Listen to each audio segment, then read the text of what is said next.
বিমান বিধ্বস্তে লেফটেন্যান্ট তৌকিরের মৃত্যু হয়েছে। রাজধানীর উত্তরায় বাংলাদেশ বিমান বাহিনীর একটি প্রশিক্ষণ বিমান বিধ্বস্ত হয়েছে। সোমবার ২১ জুলাই দুপুরে দিয়াবাড়ি এলাকার মাইলস্টোন কলেজের মূল ক্যাম্পাসের কাছে এই মর্মান্তিক দুর্ঘটনা ঘটে।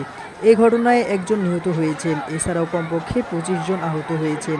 মৃতের সংখ্যা আরও বাড়তে পারে। আন্তঃবাহিনী জনসংযোগ পরিদপ্তর আইএসপিআর জানিয়েছে, বিমান বাহিনী একটি অফ-7 বিজিআই মডেলের প্রশিক্ষণ বিমান দুপুর ১টা ৬ মিনিটে উড্ডয়ন করার কিছুক্ষণের মধ্যেই উত্তরার মাইলস্টোন স্কুল ক্যাম্পাস এলাকার একটি ভবনের উপর বিধ্বস্ত হয়।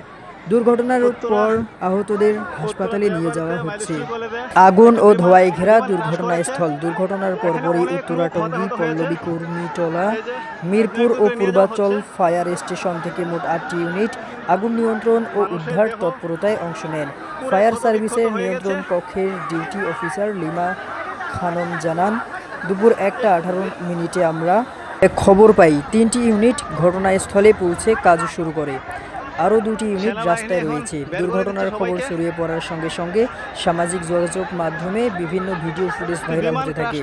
ভিডিওতে দেখা যায় বিধ্বস্ত ভবনের পাশে আগুন জ্বলছে এবং ধোঁয়ার কুণ্ডলী আকাশে উঠছে। আতঙ্কিত মানুষজন দিক ছোটাছুটি করছেন।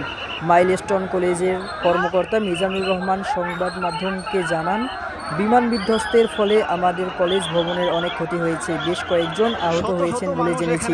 একাধিক ভিডিওতে দেখা গেছে দুর্ঘটনাস্থলে সেনাবাহিনীর সদস্য ও স্থানীয় বাসিন্দারা আহতদের উদ্ধার করে হাসপাতালে নিয়ে যাচ্ছেন। কলেজের ছাত্রছাত্রী ও সাধারণ মানুষ কেউই এ ঘটনায় নিরাপদ ছিলেন না। পুলিশ প্রশাসনের তৎপরতা।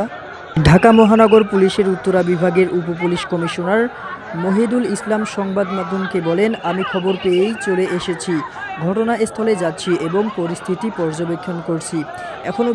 এখনও বিস্তারিত বলা যাচ্ছে না। আইএসপিআর জানিয়েছে, এটি একটি প্রশিক্ষণ ফ্লাইট ছিল। কী কারণে দুর্ঘটনাটি ঘটেছে এবং হতাহতের প্রকৃত সংখ্যা কী তা এখনও নিশ্চিতভাবে জানা যায়নি। উদ্ধার ও তদন্ত কাজ চলমান রয়েছে। দর্শক, পরবর্তী আপডেট পেতে আমাদের সঙ্গেই থাকুন। আমাদের চ্যানেলটিকে সাবস্ক্রাইব করে আমাদের সঙ্গেই থাকুন। ধন্যবাদ।